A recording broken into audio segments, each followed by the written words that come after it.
नमस्कार दोस्तों, आप सभी का स्टडी फॉर यूपीएससी पीसीएस में स्वागत है। आज तारीख है 2 मार्च 2024 ईस्वी और आज का न्यूज़पेपर आर्टिकल डिस्कशन का वीडियो है। ये इम्पोर्टेंट न्यूज़ और आर्टिकल हैं आपके लिए, तो वीडियो को अंत तक देखा कीजिए। और 40-45 मिनट की ही तो बात है। अगर आप इतना समय निकाल लेते हैं करंट अफेयर के लिए डेली, तो यकीन मानिए आपको बहुत मदद मिलेगा पीटी मेंस दोनों एग्जामिनेशन में। उसके अलावा एक मंथली मैगजीन को बस फॉलो कीजिए। कई सारे लोग इसके पीडीएफ की चर्चा करते हैं, तो इसका पीडीएफ पेड ग्रुप में मिलता है। आप ज्वाइन कर सकते हैं यूट्यूब से, 299 है। और वहाँ पर आपको पेड ग्रुप में पीडीएफ के साथ साथ आंसर राइटिंग का भी इंतज़ाम हो जाएगा। और अभी हम लोग GS2 में कर रहे हैं, पॉलिटी कंप्लीट होने वाला है। उसके पश्चात हम लोग ज्योग्राफी और साइंस एंड टेक को शुरू करेंगे। NCERT ग्रुप है, NCERT के बेसिक क्वेश्चंस उसमें देता हूं मैं, जिसमें अभी 8 का ज्योग्राफी चल रहा है। उसके पश्चात हम लोग 9 और 10, 11, 12 ज्योग्राफी कंप्लीट करेंगे, फिर हम लोग दूसरे सब्जेक्ट की तरफ में बढ़ेंगे। ओके। और कल मैंने विजन IAS मंथली मैगजीन जो आता है उसके इंपॉर्टेंट टॉपिक बता दिए थे BPSC के लिए जनवरी महीने का, है ना। हर मंथ मैं बता देता हूं, तो वो ऑफिशियल जो हमारा टेलीग्राम चैनल है जिस पर करीब 15,000 लोग हैं, उस पर आपको मिल जाएगा। अब सारे अपडेट वहीं पर मिलते हैं। उसका लिंक डिस्क्रिप्शन में है, डिस्क्रिप्शन में जाइए, बहुत सारे लिंक हैं आप लोगों के लिए। देखिए, जिस भी चीज़ की ज़रूरत होगी सब कुछ उपलब्ध है। ओके, चलिए आगे बढ़ते हैं। देखिए आज का हेडलाइन क्या है। हेडलाइन है, थोड़ा सा दुखद है, कि कल बेंगलुरु में जो वहाँ का एक बहुत ही फेमस कैफ़े है जिसका नाम है रामेश्वरम कैफ़े, वहाँ पर ब्लास्ट हुआ। और बहुत अरसे बाद इस तरह की घटना भारत में देखी गई है। बेहद दुखद चीज़ है ये, ऐसा नहीं होना चाहिए। और बेंगलुरु पुलिस ने एक व्यक्ति की शिनाख्त की है जो बैग लेकर गया था और छोड़ के आ गया था। IED ब्लास्ट है ये, IED ब्लास्ट है। सबसे सही चीज़ ये रहा, किसी की मौत नहीं हुई है, 10-12 लोग करीब इंजर्ड हुए हैं, लेकिन अभी तक किसी की डेथ की न्यूज़ नहीं आई है। तो इसमें तो आपके लिए कुछ ऐसा एग्ज़ाम के पॉइंट ऑफ व्यू से इम्पॉर्टेंट नहीं है। बाकी इस चीज़ को आप न्यूज़ के तौर पर पढ़ सकते हैं। देखिए अगला क्या है न्यूज़ हेडलाइन में, कि GST कलेक्शन जो है वो फरवरी में 12.5% से ज़्यादा से बढ़ा है। और ये हमारे देश की इकॉनमी के लिए अच्छा है कि भाई इकॉनमी में GST कलेक्शन, जो गुड्स एंड सर्विस टैक्स होता है, इनडायरेक्ट टैक्स क्या बोला जाता है इसको बंधुओं, इनडायरेक्ट टैक्स होता है, जिसमें कराघात और करापात किसी और पर होता है। मतलब टैक्स किसी और पर लगाया गया है लेकिन भुगतान कोई और कर रहा है। जैसे हम और आप भुगतान करते हैं जो असल में टैक्स, वो असल में किस पर लगा होता है, जिस दुकान द्वारा बेचा जा रहा है उस पर लगा होता है। तो इनडायरेक्ट टैक्स का मतलब ही यही होता है कि जिस पर लगाया गया है वो नहीं भुगतान करके कोई और उसका भुगतान करता है। डायरेक्ट टैक्सेस कौन से होते हैं, तो आज उसमें से एक हम पढ़ेंगे, जिसमें से एक है एग्जाम्पल कॉर्पोरेट टैक्स, जो डायरेक्ट आपको निगम या व्यक्ति के द्वारा दिया जाता है सरकार को, वो डायरेक्ट टैक्सेज होते हैं। तो कॉर्पोरेट टैक्स को क्यों है चर्चा में, उसको भी हम लोग पढ़ेंगे। लेकिन सबसे पहले आज जो वीडियो की शुरुआत कर रहे हैं हम लोग, वो क्या है, वो नीति आयोग का एक रिपोर्ट आया है जो बेहद इंपॉर्टेंट रिपोर्ट है। BPSC मेंस देने के अगर आप सोच रहे हैं 70 BPSC वगैरह, तो नीति आयोग को कभी छोड़ के मत जाइएगा। अगर कुछ भी बोलता है, कोई रिपोर्ट आता है, तो उसको ज़रूर कवर कर लीजिएगा, क्योंकि देश की सबसे इंपॉर्टेंट संस्था है नीति आयोग। तो उसका एक रिपोर्ट है जो भारत में एग्रीकल्चर और उससे जुड़ी हुई चीज़ों पर है आधारित। उस रिपोर्ट को आज हम लोग कवर कर लेते हैं। उसके पश्चात हम लोग आगे के न्यूज़ को भी देखेंगे। साथ ही साथ में एक और न्यूज़ है जो क्या है, जहाँ पर आपको पता है कि गाजा पट्टी, इंडियन एक्सप्रेस ने उसको बनाया है, अपने हेडलाइन में जगह दी है, उसको हेडलाइन के बगल में जगह दी है। दरअसल में यहाँ पर छोटा सा कॉलम रहता है, लेकिन इंपॉर्टेंट है आपके लिए, बता देता हूँ मैं। गाजापट्टी में बहुत सारे लोग इकट्ठा हुए थे, किसके लिए, तो राहत सामग्री के लिए। बड़ा ही दुखद है, राहत सामग्री के लिए इकट्ठा हुए थे, भोजन के लिए, कुछ खाने पीने के लिए, बच्चों के लिए भोजन के लिए। तो उस भीड़ पर बम्बार्डिंग और गोलियां चली हैं, जिसमें बहुत सारे लोग मारे गए हैं। भारत ने बेहद दुख जताया है, ऑफिशियल स्टेटमेंट भारत गवर्नमेंट का, इसीलिए मैं आपको बता रहा हूँ। भारत सरकार ने दुख जताया उस पर कि ऐसा नहीं होना चाहिए, मानवीय रूप से भी ऐसा नहीं होना चाहिए, बेहद गलत चीज़ है ये। उसके पश्चात से जो इजराइल है सरकार, उस पर दबाव बन रहा है दुनिया भर की सरकारों का। इसका क्या किया जाए, निष्पक्षता से जांच किया जाए कि क्यों ऐसा घटना घटित हुआ है। ऐसा नहीं होना चाहिए था। युद्ध के भी कुछ नियम, कायदे, रूल, रेगुलेशन होते हैं। तो ये भी आपको मुझे बताना था। उसके बाद साथ चलते हैं, देखिए नीति आयोग का रिपोर्ट क्या है, और वहाँ से आपके सवाल पूछे जाएंगे, इसलिए उसको ध्यानपूर्वक कवर कीजिएगा। देखिए क्या है, नीति आयोग की ग्रो रिपोर्ट और पोर्टल, ग्रो रिपोर्ट और पोर्टल बनाया गया है। एक पोर्टल भी नीति आयोग के द्वारा लाया जा रहा है और एक रिपोर्ट भी जारी किया नीति आयोग ने ग्रो पोर्टल के नाम से, ग्रो रिपोर्ट के नाम से। अब क्या है भाई ये, हाल ही में नीति आयोग ने द्वारा एग्रो फॉरेस्ट्री, एग्रीकल्चर के साथ साथ फॉरेस्ट, क्या बोलते हैं, एग्रो फॉरेस्ट्री का तात्पर्य क्या होता है, एग्रीकल्चर के साथ साथ फॉरेस्ट। ऐसा सा छोटा सा जंगल का इलाका जहाँ पर खेती भी हो जाए और फॉरेस्ट का भी काम हो जाए। ध्यानपूर्वक सुनिएगा, आपको बड़ा इंटरेस्ट आएगा कि ये क्या नया अद्भुत तरीका है। वैसे कोई अद्भुत नहीं है। आपके घर के आस पड़ोस में अगर आम का बगीचा देखा होगा आपने, जिस महीने आम वगैरह नहीं रहे तो उसमें हम क्या करते हैं, उस आम के बगीचे में अगर जगह है, सूर्य की प्रकाश आ रही है अच्छी खासी, हम लोग कुछ ना कुछ बो देते हैं उसमें। वही है ये, उसी तरह का कुछ मिला जुला रूप है। देखेंगे क्या है। रिपोर्टर पोर्टल के साथ भारत की बंजर भूमि को हरा भरा बनाने की शुरुआत की गई थी। और ग्रो रिपोर्ट की मुख्य विशेषताएं क्या है, ध्यानपूर्वक सुनिएगा। सबसे पहले तो ग्रो रिपोर्ट किसने जारी किया है, तो नीति आयोग ने जारी किया है। ये चीज़ क्लियर हो गया होगा आपको, नीति आयोग ने जारी किया। इतना तो पहला पीटी फैक्ट क्लियर हो गया होगा। किससे संबंधित है, तो एग्रो फॉरेस्ट्री से संबंधित है। ठीक है। ग्रो रिपोर्ट का उद्देश्य क्या है, ग्रो रिपोर्ट का लक्ष्य 2030 तक 26 मिलियन हेक्टेयर बंजर परती भूमि को दोबारा से विकसित करना, 2.5 से 3 बिलियन टन कार्बन डाइऑक्साइड के बराबर अतिरिक्त कार्बन सिंक बनाना। अब ये सब क्या बोल रहे हो भाई, बड़े बड़े शब्द हैं यहाँ पर। कार्बन सिंक है, बंजर भूमि को फिर से क्या करना, हरा भरा करना। क्या मतलब है इसका, इसका मतलब ये है ऐसे खेत, ऐसे जगहें, ऐसे ज़मीन, आपने पढ़ा हो कि भारत में अलग अलग कारणों से ज़मीनें जो हैं कहीं कहीं पर बंजर हो गई हैं। तो अब उस बंजर ज़मीन को क्यों खाली छोड़ा जाए। उस पर ठीक है खेती कृषि नहीं हो सकता है, लेकिन कुछ विशेष प्रकार के पौधे तो लग सकते हैं, पेड़ पौधे तो लग सकते हैं। जैसे कोई मृदा अगर लवणीय हो जाती है तो उस पर नारियल का पेड़ लग सकता है ना, अगर ढंग से लगाया जाए तो ये सब क्या है, तो ये एक तरीका होता है। तो अब नीति आयोग ने प्लान किया कि बंजर जो भूमि है उसको हम लोग अब हरा भरा करेंगे, पेड़ पौधे लगा के। कार्बन सिंक का मतलब क्या होता है, CO2 को जब उत्सर्जन करते हैं हमारे देश में सभी लोग, गाड़ियाँ, उद्योग धंधे सब मिलकर, कार्बन सिंक का मतलब होता है एक ऐसा जगह जो CO2 को क्या करे, सोख कर इकट्ठा कर ले। जिससे क्या होगा, हम धीरे धीरे कार्बन न्यूट्रल की तरफ में बढ़ सकेंगे। जितना हम कार्बन उत्सर्जित करते हैं उतना हम कार्बन को अपने यहाँ इमिशन को सोख भी लेते हैं, सिंक भी कर देते हैं। ठीक है। अब देखिए यहाँ पर क्या बोला गया है कि 2030 तक रखा गया है लक्ष्य। भारत बंजर भूमि का विस्तार। रिपोर्ट में बताया गया है कि भारत में लगभग 55.73 मिलियन हेक्टेयर बंजर भूमि है, जो देश की कुल भौगोलिक क्षेत्र का लगभग 16.96% है। बहुत बड़ा एरिया होता है ये, किसी राज्य का इतना बड़ा इलाका नहीं होगा। देश के टोटल जो एरिया है उसका 16.96% के करीब में बंजर भूमि से हम लोग जूझ रहे हैं। तब इस बंजर भूमि को बंजर छोड़ने का क्या तात्पर्य बनता है, आजकल के दौर में जब हमारे पास क्या है, साइंस एंड टेक्नोलॉजी डेवलप हो गया है, तब हम इसको हरा भरा बनाएंगे। ये निम्नलिखित भूमि विभिन्न प्राकृतिक और मानव प्रेरित कारकों के कारण उत्पादकता और जैव विविधता में कमी आई है। हालांकि रिपोर्ट कृषि वानिकी के माध्यम से इन बंजर भूमि को हरा भरा करने और पुनः स्थापित करने का सुझाव देती। कृषि वानिकी के थ्रू ये जो बंजर भूमि है इसको हम फिर से हरा भरा करने जा रहे हैं। एक एक चीज़ को देखते चलिएगा। देखिए ये क्या दिया, तो वेस्टलैंड जो होते हैं, बंजर भूमियाँ जो होती हैं, उनका 23 अलग अलग प्रकार होता है, अलग अलग कारक हो सकते हैं। तो उसके तहत अलग अलग जो क्षेत्र बंजर भूमि में, उसका एक मैप दिया हुआ छोटा सा। आप अगर इसको याद करना चाहे तो ठीक है, नहीं तो आप आगे बढ़ सकते हैं, इसमें कोई ऐसा पूछेगा नहीं आपको स्पेसिफिक। समाधान के रूप में कृषि वानिकी। रिपोर्ट कृषि वानिकी के लिए कम उपयोग वाले क्षेत्रों, विशेष रूप से बंजर भूमि का पुनरुद्धार करने के संबंधित लाभों को भी रेखांकित करती है। इस रिपोर्ट में बोला गया है वर्तमान में कृषि वानिकी भारत के कुल भौगोलिक क्षेत्र का 8.65% यानी लगभग में 28.42 मिलियन हेक्टेयर को कवर करती है। कृषि वानिकी अभी देश में मात्र पूरा जो हमारा जोग्राफिकल एरिया है उसका मात्र 8.5% के आसपास में किया जाता है। भारत के लगभग 6.18% या 4.91% भूमि क्रमशः कृषि वानिकी के लिए अत्यधिक और मध्यम रूप से उपयुक्त है। हमारे पास भूमि भी ऐसी है जो उपयुक्त है अपने देश में, जिस पर हम कृषि वानिकी को बढ़ावा दे सकते हैं। भारतीय अंतरिक्ष अनुसंधान संगठन के अनुसार, इसरो के अनुसार, किसके अनुसार, तो इसरो राजस्थान, मध्य प्रदेश, तेलंगाना कृषि वानिकी उपयुक्तता के लिए शीर्ष बड़े आकार के राज्य हैं। इसरो ने क्या बोला है कि कृषि वानिकी के लिए कौन कौन से राज्य टॉप पर हैं, तो सबसे पहले बोला है राजस्थान का नाम, दूसरे स्थान पर बोला है MP का नाम, तीसरे स्थान पर बोला है तेलंगाना का नाम, जो कृषि वानिकी के लिए उपयुक्त हैं। ये सभी जगह आपको क्या करना चाहिए, इन सभी जगहों पर कृषि वानिकी करना चाहिए, इसरो का है ये। जबकि जम्मू कश्मीर, मणिपुर, नागालैंड मध्यम आकार के राज्यों में सर्वोच्च स्थान पर हैं। अगर हम छोटे छोटे राज्यों की बात करें तो जम्मू कश्मीर, मणिपुर और नागालैंड है जहां पर कृषि वानिकी किया जा सकता है। रिपोर्ट बंजर भूमि कृषि वानिकी हस्तक्षेप को बढ़ाने के लिए आवश्यक नीति और संस्थागत समर्थन की पहचान भी करती है।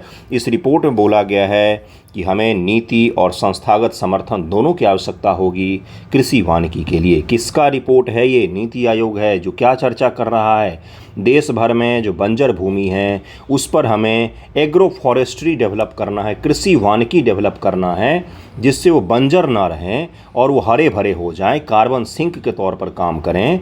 और जो हमारे प्रधानमंत्री जी ने ग्लासगो समिट में बोला था कि भारत 2070 तक कार्बन न्यूट्रल हो जाएगा। कार्बन न्यूट्रल का क्या तात्पर्य होता है, क्या कार्बन इमिशन ख़त्म हो जाएगा? नहीं, मैंने आपको समझाया था और ये प्रश्न पूछा गया है पीसीएस एग्जाम में। कार्बन न्यूट्रल का तात्पर्य होता है कि जितना कार्बन का एमिशन कर रहे हैं हम, उतना ही कार्बन को हम सिंक में एक जगह से कार्बन को खींच भी रहे हैं हवा से, और कार्बन को एमिशन को रोक भी रहे हैं। पेड़ पौधे भी उसी क्रम में हमने लगाए हैं, उसी रेशियो में हमने लगाए हैं, जिससे कार्बन का एमिशन और कार्बन को सोखना दोनों बैलेंस हो गया है, और इसके कारण से हमारा देश क्या होगा? कार्बन न्यूट्रल होगा। 2070 के लिए प्रधानमंत्री जी ने लक्ष्य रखा हुआ है, मतलब भारत सरकार ने लक्ष्य रखा हुआ है, तो आपको इस चीज़ को समझना पड़ेगा। इसी में एक प्रयास है, ये इसके थ्रू प्रयास किया जा रहा है। नीतिगत ढांचा रिपोर्ट भारत के 2014 के राष्ट्रीय कृषि वानिकी नीति पर जोर देती है, जिसका उद्देश्य इस कृषि परिस्थिति भूमि उपयोग प्रणाली के माध्यम से उत्पादकता, लाभप्रदता, स्थिरता को भी बढ़ाना है। इस रिपोर्ट में बोला गया है कि 2014 में जो हमने राष्ट्रीय कृषि वानिकी नीति लाया था, उसका लक्ष्य था कि भाई कृषि वानिकी का तात्पर्य ये नहीं है कि पर्यावरण को केवल भला होना चाहिए, नहीं, उत्पादकता भी बढ़ना चाहिए लोगों का। देखिए यहाँ पर लिखा हुआ है, लाभ भी लोगों को मिलना चाहिए, साथ ही साथ में सस्टेनेबल भी होना चाहिए, स्थिरता भी होना चाहिए। ओके, उसी को हम बढ़ावा देंगे। या पेरिस समझौते, अब ध्यानपूर्वक सुनिएगा। पेरिस समझौते, वॉन चैलेंज, संयुक्त राष्ट्र सतत विकास लक्ष्य, मरुस्थलीकरण से निपटने के लिए संयुक्त राष्ट्र कन्वेंशन, हरित भारत मिशन जैसी अन्य वैश्विक प्रतिबद्धताओं के अनुरूप है। जितने भी हमने पर्यावरण के लिए अलग अलग जगहों पर हमने प्रतिबद्धताएं व्यक्त की हैं दुनिया भर में या देश के अंदर भी, उन सभी चीज़ों में ये बेनिफिट पहुंचाएगा हमें, ऐसा नीति आयोग का मानना है। ग्रो पोर्टल क्या है? अब ग्रो पोर्टल देखिए क्या है। पहले मैंने बताया ग्रो रिपोर्ट जारी किया है नीति आयोग ने, अब ग्रो पोर्टल भी बात कर लेते हैं। ग्रो पोर्टल को भुवन प्लेटफॉर्म पर शुरू किया गया है। आप भी जरूर विजिट कीजिएगा भुवन प्लेटफॉर्म को। मैं आपको बताता हूँ क्यों। कई बार आपको मैप वगैरह की आवश्यकता पड़ती है, तो शानदार मैप उपलब्ध होते हैं। इसरो का साइट है भुवन, जरूर जाकर देखिएगा, आपको काफ़ी ज़्यादा इंटरेस्टिंग लगेगा। और भारत सरकार का एक मंत्रालय जो है पर्यावरण मंत्रालय, उसके वेबसाइट पर भी एक अलग से पोर्टल है, जिसमें आपको नेशनल पार्क, सुनिएगा ध्यान से, बायोडाइवर्सिटी रिजर्व, देश में कितने टाइगर हैं, इन सभी की जो आबादी है, सब हिंदी इंग्लिश सब में अवेलेबल हो जाएगा। तो अगर आप नेट सर्फिंग करते हैं तो इन सब पोर्टल पर जाएंगे तो काफ़ी इंफॉर्मेटिव चीज़ें आपको मिलती हैं। जरूर विजिट कीजिएगा, आपको काफ़ी मदद मिलेगा। देखिए भुवन पोर्टल के साथ ही जोड़कर ग्रो पोर्टल को शुरू किया जा रहा है, जो कृषि वानिकी उपयुक्तता से संबंधित राज्य जिला स्तरीय डेटा तक सार्वभौमिक पहुंच सुनिश्चित करेगी। कृषि वानिकी के लिए उपयुक्त जिला, राज्य, उनके संबंधित जो भी डेटा होगा वो सब का सब उपलब्ध होगा कहाँ पर? तो इसी भुवन पोर्टल संबंधित ग्रो जो पोर्टल बनाया गया है उस पर उपलब्ध होगा। पोर्टल के माध्यम से उपयोगकर्ता भारत के विभिन्न क्षेत्रों में कृषि वानिकी उपयुक्तता के विस्तृत मानचित्र आकलन करके सुविधा प्राप्त कर सकते हैं। आकलन करने की, भाई उनके ज़िले में है कि नहीं कृषि वानिकी का, किन क्षेत्रों में है, जिलावार आंकड़ा भी दे रहा है भारत सरकार आपको, भुवन पोर्टल के थ्रू नीति आयोग दे रहा है आपको। भुवन पोर्टल इसरो का है, तो इसको जरूर ध्यान रखिएगा। देखिए अगला क्या है कि पोर्टल रिमोट सेंसिंग व भौगोलिक सूचना प्रणाली तकनीक से प्राप्त विषयगत डेटा का उपयोग करता है, जो कृषि वानिकी उपयुक्तता को प्रभावित करने वाले कारकों पर व्यापक जानकारी प्रदान करता है। ये सब बड़ी बड़ी बातें छोड़कर अगर सामान्य भाषा हम समझे तो ग्रो पोर्टल क्या है? ग्रो पोर्टल है देश में कृषि वानिकी, एग्रो फॉरेस्ट्री से संबंधित सारा डेटा, मैप, जितने भी आंकड़े हैं सब आपको एक ही जगह में मिल जाएगा, वही है ग्रो पोर्टल। ग्रो रिपोर्ट किससे संबंधित है? तो देश में बंजर भूमि जितने हैं उन सभी जगहों पर हमें एग्रो फॉरेस्ट्री करना है, बस इसी से संबंधित है, बात खत्म हो गया। पोर्टल की प्रमुख विशेषताओं से एक है कृषि वानिकी उपयुक्त सूचकांक ASI, जो राष्ट्रीय स्तर पर कृषि वानिकी हस्तक्षेप को प्राथमिकता देने हेतु मानकीकृत सूचकांक प्रदर्शित करता है। यह पोर्टल भारत में कृषि वानिकी की वर्तमान सीमा के बारे में जानकारी प्रदान करता है, साथ ही इसके भौगोलिक विस्तार और कुल आच्छादन पर भी प्रकाश डालता है कि देश में अभी कहाँ कहाँ पर कृषि वानिकी का विस्तार हो रहा है, कहाँ कहाँ पर इसका आच्छादन हो रहा है, इन सभी चीज़ों पर प्रकाश डालता है। कौन सा?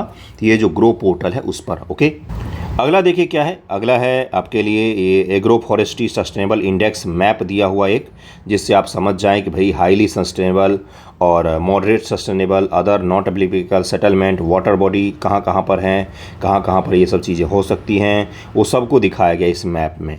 तो ये सब मैप आपको कहाँ पर मिल जाएगा? तो वहीं वेबसाइट पर मिल जाएगा, और भुवन पोर्टल पर जरूर जाइएगा। मैं बार बार बोल रहा हूँ, आपको काफ़ी मदद मिलेगा आपको। चलिए देखिए अगला क्या, कृषि वानिकी क्या होता है। इतने देर से हम जो समझ रहे थे कि भाई रामायण पढ़ रहे थे तब राम भगवान कौन है, तो पहले वो तो जान लीजिए। देखिए क्या लिखा हुआ है, कृषि वानिकी भूमि उपयोग के प्रबंधन की एक विधि है, जिसमें वृक्षों और पौधों के साथ साथ खाद्यान्न के साथ साथ पशुधन को भी बढ़ावा भी शामिल है। क्या क्या शामिल होता है इसमें? पेड़ पौधे तो शामिल होते ही हैं, खाद्यान्न भी शामिल होते हैं, पशुधन को बढ़ावा, अब चारा उपलब्ध होगा तो पशुधन को बढ़ावा तो मिलेगा ही, ये सब के सब इसमें शामिल होते हैं। यह वानिकी को कृषि प्रौद्योगिकी से अंतर संबंधित कर अधिक धारणीय भूमि उपयोग प्रणाली बनाता है। कृषि वानिकी भारतीय कृषि का एक अभिन्न अंग रही है जो लकड़ी की मांग, ईंधन, चारा के साथ साथ अन्य निर्वाह आवश्यकताओं को भी पूरा करती है। हालांकि भिन्न भिन्न अनुपातों में कृषि वानिकी का प्रयोग बड़े किसानों द्वारा सिंचित परिस्थिति एवं छोटे एवं सीमांत किसानों द्वारा वर्षा आधारित परिस्थितियों में किया जाता है देश भर में। ओके, कृषि वानिकी में सामान्य रूप से कौन कौन सी चीज़ें शामिल होती हैं? वृक्ष शामिल होते हैं, पौधों के साथ साथ खाद्यान्न का उत्पादन शामिल होता है, पशुओं के लिए चारा उत्पादन शामिल होता है। ये सब मिलकर क्या बनाते हैं? एग्रो फॉरेस्ट्री बनाते हैं। कृषि वानिकी नीतियों एवं पहलों का विकास कब से देखा जा रहा है भारत में? तो 1983 में कृषि वानिकी पर अखिल भारतीय समन्वित अनुसंधान परियोजना AICRP की शुरुआत कृषि एवं वानिकी अनुसंधान एजेंडा में कृषि वानिकी के औपचारिक एकीकरण को प्रदर्शित किया गया था। पहली बार भारत में ऑफिशियल रूप से 1983 में इस चीज़ को प्रदर्शित किया गया था। आप इतना बस ध्यान में रखिएगा। ओके, अगला देखिए क्या है। भारत की प्रमुख नीतिगत पहलें, जिनमें राष्ट्रीय वन नीति 1988, राष्ट्रीय कृषि नीति 2000, राष्ट्रीय बांस मिशन 2002, राष्ट्रीय किसान नीति 2007, ग्रीन इंडिया मिशन 2010 निरंतर रूप से कृषि वानिकी के महत्व पर प्रकाश डालती रही है। इन सभी जितने भी हमने नीतियां बनाई हैं 1983 के बाद, मेजर नीति, उन सभी में कहीं न कहीं कृषि वानिकी को हमने जगह दिया है। ठीक है, लेकिन अभी जो पहल शुरू किया जा रहा है वो विशेष रूप से कृषि वानिकी को बंजर भूमि तक हमें क्या करना है तो बढ़ाना है, उसके लिए शुरू किया जा रहा है। ठीक है, भारत द्वारा राष्ट्रीय कृषि वानिकी नीति 2014 अपनाई गई, जिसके बाद कृषि वानिकी के क्षेत्र में महत्वपूर्ण प्रगति हुई है। कब हमने इसके लिए सबसे बड़ी नीति अपनाई है? तो 2014 में हमने कृषि वानिकी को लेकर एक नीति ही लाई, जिसके पश्चात इसकी शुरुआत हुई है।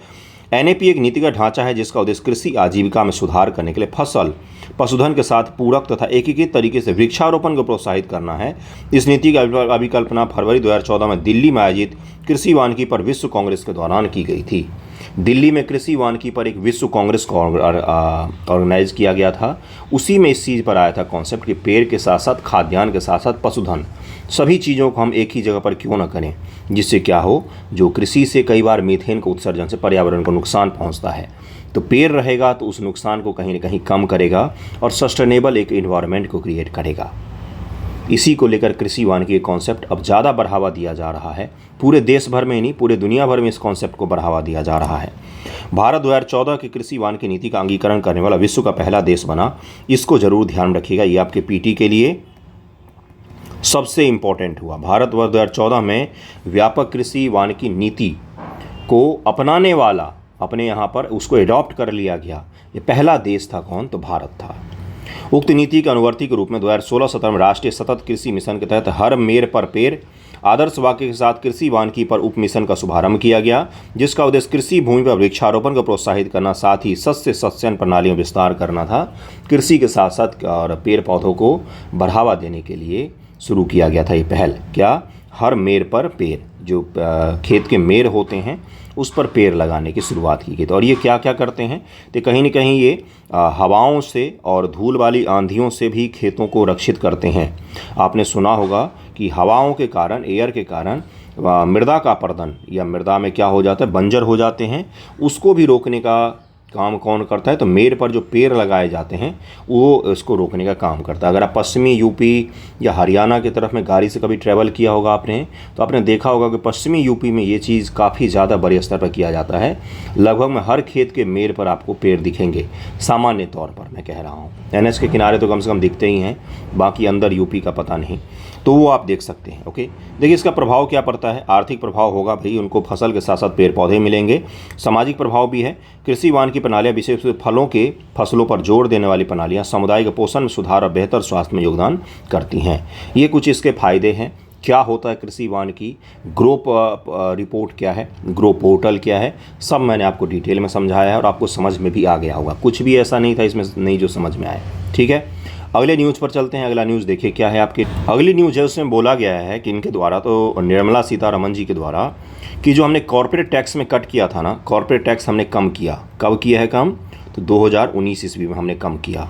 इसके पश्चात से क्या हो गया है, देश में इन्वेस्टमेंट बढ़े हैं। ऐसा किनका कहना है? निर्मला सीतारमण जी का। Corporate tax cuts bring in investment job से नेता निर्मला सीतारमण जी। तो इन्होंने बोला कि भाई कॉर्पोरेट टैक्स कम करने से जॉब बढ़ गए और रिवॉल्यूशन कॉल्ड 4.0 उसके पश्चात से वेब 3.0, ये सब कुछ टर्मिनोलॉजी इन्होंने यूज़ किया है कि आने वाले समय में अप स्किलिंग भी करना पड़ेगा, क्योंकि केवल निवेश आने से नहीं होगा, और निवेश तभी आएगा जब उसको सस्ता श्रम उपलब्ध होगा इस देश में। तो उसकी भी चर्चा हम लोग करेंगे। देखें कॉर्पोरेट टैक्स पहले क्या है और कितना कट किया गया है, अगल बगल के देशों से किस प्रकार से कम रखा गया है, ताकि हमारे यहाँ पर इन्वेस्टमेंट ज़्यादा आ सके। लेकिन क्या कम करने से सरकार ऐसा तो नहीं कर रही है ना कि जो बाजारवादी अर्थव्यवस्था है जिसमें कंपनियों को ज़्यादा फायदा पहुँचाया जाता है, उस पर तो सरकार नहीं जोर दे रही है। इसको भी हम लोग देखेंगे और डिटेल में इसको समझेंगे। देखिए क्या है कॉर्पोरेट टैक्स में कटौती। ये बदलाव कराधान कानून संशोधन अध्यादेश 2019 के तहत लागू किए गए थे। कब? तो 2019 में। इस अध्यादेश के माध्यम से आयकर अधिनियम 1961 और वित्त अधिनियम 2019 में बदलाव किए गए हैं, और उसके पश्चात से ही भारत में कॉर्पोरेट टैक्स को चीन से कम रखा गया। सही सुन रहे आप, चीन से कोशिश किया गया कि कम रखा जाए, जिससे निवेश जो है वो भारत में आए, भारत में कंपनियां आए, जहां पर उनको टैक्स कम देना पड़े वहां पर आएंगे। कंपनियों के लिए कॉर्पोरेट कर की आधार दर 30% से घटाकर 22% कर दी गई। जो पहले 30% उनसे लिया जाता था उसको कम करके कितना कर दिया गया बंधुओं? 22% कर दिया गया। सामान्य भाषा में हम लोग समझने की कोशिश करेंगे। कोई कंपनी आपने लगाया जिसका नाम है ए, पहले उस देश में कॉर्पोरेट टैक्स दे रही थी 30 रुपया, अब वो दे रही है यहाँ पर 22 रुपया, तो उसको 8 रुपये का फ़ायदा हुआ ना। आपको लग रहा होगा इससे क्या ज़्यादा फ़ायदा होगा। जब आप बात करते हैं ना 2000 करोड़ 3000 करोड़ की कंपनियाँ, तो आजकल छोटी छोटी कंपनियाँ होती हैं। बड़ी बड़ी कंपनियाँ 10-10 हज़ार करोड़ 20-20 हज़ार करोड़ की होती हैं। तो उनके लिए 8% बहुत बड़ा रकम है, बहुत ही बड़ी रकम, बहुत बड़ी, सोच नहीं सकते आप उतना बड़ा पैसा है। तो वो फिर क्या सोचेंगे कि देखो भाई हमें फ़ायदा हो रहा है, टैक्स हमें कम देना पड़ रहा है, कहाँ पर? भारत में। तब हम दूसरे देश में क्यों जाएं जहां पर टैक्स ज़्यादा देना पड़ रहा है। अगर हमें टैक्स देना कम पड़ेगा तो हमारा लागत क्या हो जाएगा? लागत क्या हो जाएगा? उस कंपनी का लागत कम हो जाएगा। लागत कम होने से क्या होगा? वो अपने उत्पाद को कम दाम पर बेच सकेगा। और उत्पाद को कम दाम पर बेचने से क्या होगा? उसको बेनिफिट ज़्यादा होगा। बेनिफिट ज़्यादा होने से क्या होगा? वो कंपनी भारत की तरफ में आकर्षित होंगी। तो ये पूरा प्लान करके कोई भी कंपनी आती है, कोई भी कंपनी किसी देश में जाती, देखती है वहाँ पर कॉर्पोरेट टैक्स कितना लग रहा है, देश में इन्वायरमेंट है कि नहीं काम करने का, उसके पश्चात ही वहाँ पर निवेश किए जाते हैं। ठीक है, तो देखिए अगला क्या है इसमें। इससे कॉर्पोरेट कर की प्रभावी दर 34.94% से कम होकर 25.17% पर आ जाएगी। देखिए आधार दर बेस जो था उसमें 8% को कम किया गया।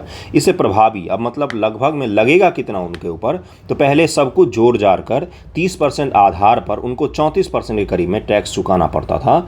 अब वो करीब में 25.17% पर आ जाएंगी। लगभग में 9% से 8% का अंतर दिख रहा है। ये बहुत ही बड़ा रकम होता है, मैंने आपको पहले ही समझाया, जिसमें अधिभार और उपकर भी शामिल है। इसके अतिरिक्त इन कंपनियों को न्यूनतम वैकल्पिक कर मिनिमम अल्टरनेटिव टैक्स देने की भी आवश्यकता नहीं है। ये 2019 में भारत सरकार ने प्लान किया था। जब आपने देखा था क्या हो गया था कि मेक इन इंडिया, अब मैं इसका बैकग्राउंड आपको समझाता हूँ। मेक इन इंडिया जो प्रोग्राम था वो सफल नहीं हो पा रहा था, कंपनियाँ नहीं आ रही थी भारत, तब भारत सरकार ने लुभाने के लिए इस तरह के प्रावधान को शुरू किया था। ठीक है, विनिर्माण के क्षेत्र में अक्टूबर 2019 या उसके बाद स्थापित होने वाले तथा 31 मार्च 2023 से पहले उत्पादन शुरू करने वाली कंपनियों के लिए कॉर्पोरेट कर की आधार दर 25 से घटाकर 15% कर दी गई थी। ठीक है, इससे इन कंपनियों के लिए प्रभावी कॉर्पोरेट कर, देखिए विनिर्माण के क्षेत्र में अक्टूबर 2019 या उसके बाद जो स्थापित हुई हैं उनके लिए तो और भी कम रखा गया था कि नई नई कंपनियां हैं और ये क्या करें, ये अच्छे से यहाँ पर कंपनियों काम करना शुरू करें। 29.12% से कम होकर 17.15% पर आ गई। इन कंपनियों को भी न्यूनतम वैकल्पिक कर से छूट प्राप्त था। कर छूट और प्रोत्साहन का लाभ उठा रही कंपनियों को राहत देने के लिए न्यूनतम वैकल्पिक दर को 18.5% से घटाकर 15% करने की भी घोषणा की गई थी। मतलब ओवरऑल अगर कहा जाए तो कंपनियों को भारत में बुलाने के लिए, निवेश करवाने के लिए, इन्वेस्टमेंट को देश में बढ़ाने के लिए भारत सरकार ने करों में थोड़ी सी छूट दी थी। अब क्यों कर में छूट, क्या होता है भाई ये उत्पादन में? देखिए मान लीजिए आपने किसी चीज़ का उत्पादन शुरू किया, आपने कोई प्रोडक्ट बनाया, जैसे बिस्किट बनाया, ठीक है, बिस्किट बेचने जाओगे तो मोदी जी क्या बोलेंगे? पहले इधर आओ, पहले टैक्स जमा करो, है ना, तब जाके मार्केट बिकेगा। ठीक है, तो ये टैक्स जो होता है इसमें अगर छूट मिलेगा तो क्या होगा? उत्पाद का दाम कहीं ना कहीं प्रभावित होता है, कंपनियों को अधिक लाभ प्राप्त होगा और उस लाभ के लिए वो कहाँ पर आएंगे? वो भारत में आएंगे। यही इसके पीछे कॉन्सेप्ट रखा गया था। ठीक है, कर छूट प्रोत्साहन का लाभ उठा रही कंपनियों को राहत देने के लिए MAT में भी जो बदलाव किया गया था उसमें भी छूट दिया गया था।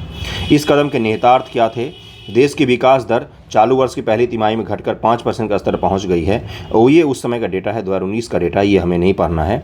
लाभ क्या होगा? निजी क्षेत्र निवेश को प्रोत्साहन मिलेगा, जिससे राजस्व आर्थिक वृद्धि को बढ़ावा मिल रहा है। ऐसा निर्मला सीतारमण जी ने बोला है कि भारत में जो निवेश है वो 2019 के बाद से बढ़ा है। हालांकि 2019 में इस चीज़ के अनाउंसमेंट के पश्चात ही, कुछ दिनों के बाद ही भारत और दुनिया भर में कोरोना का प्रभाव देखा गया, जिसके बाद से क्या हुआ, कोरोना के प्रभाव के कारण से दुनिया भर की इकॉनमी ठप पड़ने लग गई थी। हालांकि एक फ़ायदा भी हुआ कि चीन के सख्त कोरोना पॉलिसी के कारण जो वहाँ से कंपनियाँ निकली, उनमें से कुछ कंपनियाँ भारत में आई, लेकिन अधिकांश कंपनियाँ वियतनाम चली गई।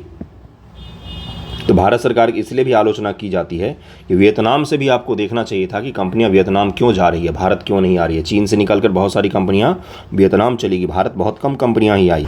ओके, तो इसको भी ध्यान रखिएगा। निजी निवेश आकर्षित होगा, जिससे प्रतिस्पर्धा, रोजगार के अवसर सृजित हो रहे हैं देश में। पूंजीगत लाभ में वृद्धि होगी, जिससे बचत को बढ़ावा मिल रहा है। ऐसा सोचना है भारत सरकार का। अब देखिए यहाँ पर अन्य देशों में कॉर्पोरेट टैक्स कितने रखे गए हैं। चीन में 25% है, अपने यहाँ पर कितना रखा गया है? 22% रखा गया है। वियतनाम में देखिए कितना है, 20% है। यही मुझे आपको समझाना था। वियतनाम में कितना है कॉर्पोरेट टैक्स?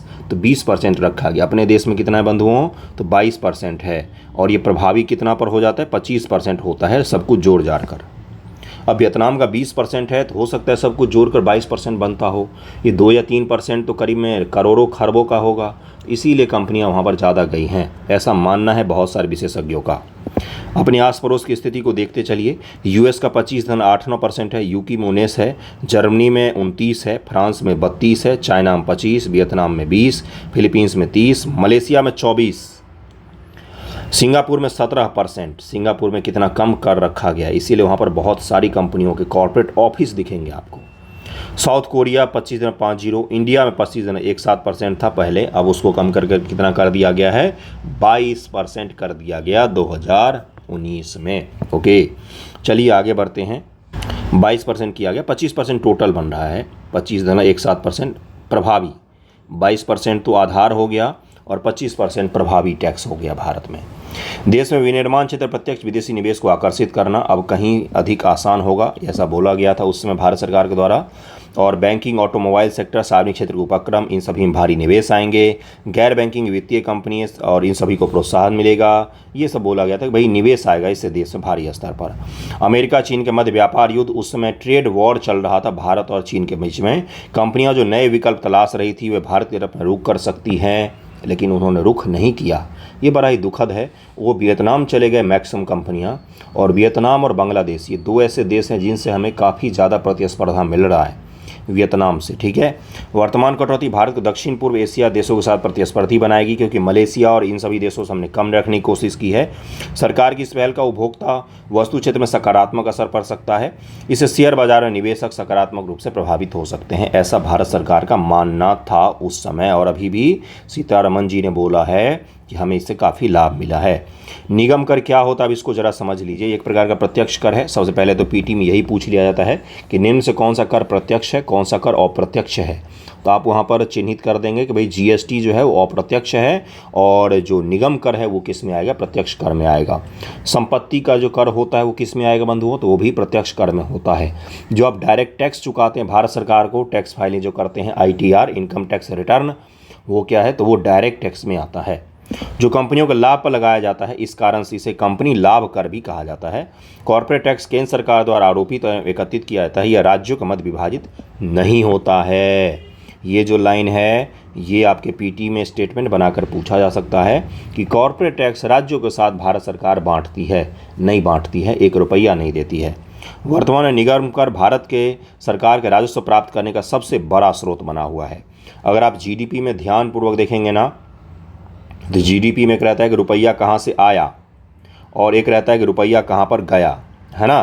तो रुपया आया में अगर आप ध्यान से देखेंगे तो वहाँ पर रहता है सबसे बड़ा क्या?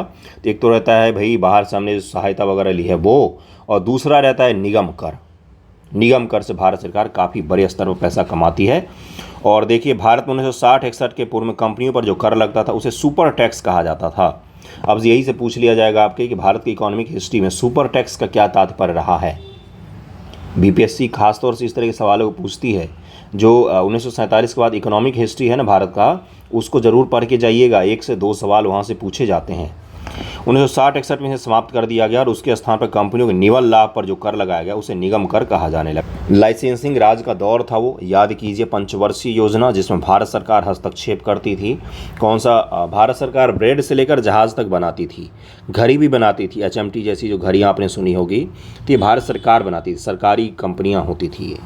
तो इसीलिए उस समय बहुत भारी स्तर पर कर वगैरह लगाया जाता था। उसको बाद में भारत सरकार ने कम किया, सुपर टैक्स इसीलिए उसको कहा जाता था, उसको बाद में निगम कर कहा जाने लगा। इसे कंपनी अधिनियम 1956 के तहत पंजीकृत निजी और सार्वजनिक दोनों प्रकार की कंपनी निगमों पर लगाया जाता है। निजी व सार्वजनिक, जो भारत सरकार की कंपनियां PSU है, पब्लिक सेक्टर की जो कंपनियां होती हैं, और जो निजी कंपनी है जैसे रिलायंस भी हो गया और ONGC भी हो गया। ONGC भारत सरकार और रिलायंस प्राइवेट, इन दोनों पर कर लगाया जाता है। न्यूनतम वैकल्पिक कर क्या होता है? MAT जिसकी हम लोग बात कर रहे थे। इसके तहत किसी कंपनी को अपने पिछले वर्ष के संदर्भ में प्राप्त आय पर कर देना होता है। जहां लेखा पुस्तक की आय को कंपनी कुल आय माना जाता है, कंपनी को उस आय पर न्यूनतम वैकल्पिक कर देना होता है। पिछले वर्ष में जो आपने आय प्राप्त किया और इस वर्ष जो आपने आय प्राप्त किया, उसके बीच में जो अंतर है ना, उस अंतर पर भी आपको टैक्स देना पड़ता है। MAT, मिनिमम अल्टरनेटिव टैक्स देना पड़ता है। भारत सरकार पैसे वसूलती है इन कंपनियों से ताकि लोगों के जन कल्याण पर खर्च किए जा सकें। अगले टॉपिक पर चलते हैं बंधुओं। देखिए अगला टॉपिक क्या है। अगली न्यूज़ देखिए क्या है कि अगली न्यूज़ बड़ा ही इम्पोर्टेंट है और आने वाले समय में ये आपको प्रभावी रूप से दिखेगा। India to establish international alliance to protect big cat. जो बड़ी बिल्लियाँ होती हैं, बिल्ली का तात्पर्य घरे वाली बिल्ली नहीं, ये बिल्लियाँ खा जाती हैं, शेर, बाघ, चीता, इन सब की बात हो रही है। तो ये जो बिल्लियां हैं, इनको प्रोटेक्ट करने के लिए इंटरनेशनल अलायंस बनाने की भारत सरकार बात कर रही है कि देखो भाई, पर्यावरण से लेकर और महिलाओं से लेकर हर चीज़ के लिए आपने अलायंस बनाया हुआ है। पर्यावरण को संरक्षित करने के लिए भी बनाया हुआ है। तो बिग कैट्स जो हैं, बिग बिल्लियां, बड़ी बिल्लियां जो हैं, इनका संरक्षण करने की आवश्यकता हमें अलग से पड़ रहा है। क्यों? क्योंकि ये की स्टोन प्रजातियां होती हैं, पूरे पारिस्थितिकी तंत्र को ये संभाल कर रखती हैं। किसी जंगल में अगर एक शेर है तो इससे उस जंगल के रख रखाव, संरक्षण पर काफ़ी बड़ा प्रभाव पड़ता है ना। तो की स्टोन प्रजातियां होती हैं, क्या होती हैं, जिस एक प्रजाति के होने से क्या होता है, उस पूरे पारिस्थितिक तंत्र पर प्रभाव पड़ता है। जैसे शेर है, अगर उसको हटा देंगे तो हिरणों की संख्या बहुत ही ज़्यादा बढ़ जाएगी और उनकी संख्या बहुत ज़्यादा बढ़ने से क्या होगा, कृषि खत्म हो जाएगा। तो ये क्या बता रहा हूँ मैं, की स्टोन जो प्रजातियाँ होती हैं वो पूरे के पूरे इकोसिस्टम पर अपना प्रभाव रखती हैं और उनके नुकसान से पूरा का पूरा पारिस्थितिक तंत्र को नुकसान पहुँचता है। ये मैं इसलिए बता रहा हूँ आपको क्योंकि की स्टोन प्रजाति कई बार परिभाषा पूछ लिया जाता है। ऑफिशियल परिभाषा तो आप लोग किताब में पढ़ लीजिएगा, लेकिन अगर कोई पूछे तो सामान्य भाषा में यही होता है। तब यूनियन एनवायरनमेंट मिनिस्ट्री जो है वो बोल रही है कि हम बिग कैट अलायंस IBCA को हम इंटरनेशनल बिग कैट अलायंस हम स्थापित करने की बात कर रहे हैं। किसके साथ में? तो इंटरनेशनल सोलर अलायंस ISA के साथ साथ इंटरनेशनल बिग कैट अलायंस की भी स्थापना करनी चाहिए। क्यों? क्योंकि बिग कैट्स जो हैं वो हमारे पारिस्थितिक तंत्र के लिए बेहद इंपॉर्टेंट हैं और दुनिया में कोई भी इस तरह का अलायंस मौजूद नहीं है आज भी जो केवल बिग कैट को संरक्षित करने की बात करता हो। समझ गए होंगे आप लोग, क्रिस्टल क्लियर हो गया होगा, कुछ भी इसमें ऐसा नहीं है जो समझने लायक ना हो। हम बिग कैट की स्थिति को भारत में देखेंगे कि भाई क्या है, कहाँ कहाँ पर है, क्या उनके समक्ष संकट है। भारत सरकार ने क्या इससे पहले कोई प्लान किया है बिग कैट को बचाने के लिए? देश स्तर पर अपने घर में भोज नहीं चले, गांव भोज करने, तो इस तरह की चीज़ें आप देखेंगे हम लोग कि भाई भारत सरकार अपने स्तर पर कुछ कोशिश कर रही है कि केवल इंटरनेशनल बात कर रही है। भारत में बिग कैट्स को बचाने के लिए काफ़ी अच्छे प्रयास किए गए हैं, जिसके पश्चात दुनिया भर में जो बिग कैट्स हैं जिनका सभी जगहों पर क्या हो रहा है तो नुकसान पहुंचाया जा रहा है, भारत में बेहद सुरक्षित हैं वो, ठीक है। लेकिन कुछ चैलेंजेस भी हैं, उनको भी हम लोग देखेंगे। इसमें यह भी बोला गया है कि भारत जो है वो टाइगर को कंजर्वे करने में, मतलब कि उनको कंजर्व करने, बचाने में अपना लीडरशिप मनवा चुका है। क्यों? क्योंकि पूरे दुनिया में सबसे ज़्यादा टाइगर और बिग कैट जो है हमारे देश में है। अब तो हम चीता भी ले आए, कहाँ से? तो अफ्रीका से। तो इसलिए अब हम अगर बात करेंगे कुछ तो दुनिया सुनेगी। इन्होंने बोला कि 16 ऐसे देश हैं, देखिए यहाँ पर लिखा हुआ कि 16 देश हैं जिन्होंने इसमें इंटरेस्ट जताया है। 96 कंट्रीज़ हैं जहाँ पर इस तरह के टाइगर और या बिग कैट्स जो हैं पाए जाते हैं। उसके अलावा हम इसको ओपन रखेंगे, कोई भी देश इसको दुनिया भर में ज्वाइन करना चाहे तो ज्वाइन कर सकते हैं। तो देखिए जरा बिग कैट की क्या स्थिति है भारत में। बड़ी बिल्लियों से संबंधित कुछ चुनौतियां हैं। पहला है पर्यावास हानि और विखंडन हुआ है बड़े स्तर पर। मानव और वन्यजीव संघर्ष, करंट से जोड़िए इसको। केरल गवर्नमेंट बहुत ज़्यादा परेशान है इस चीज़ को लेकर। मानव और वन्यजीव संघर्ष के कारण भी बिग कैट्स को नुकसान पहुंचा है। केरल में तो हाथियों का मुख्य रूप से तांडव है और वहां पर बिग कैट्स का भी कुछ कुछ इशू आया है। अवैध शिकार और अवैध वन्यजीव व्यापार होता है, इसके कारण से बिग कैट्स को खतरा हुआ है।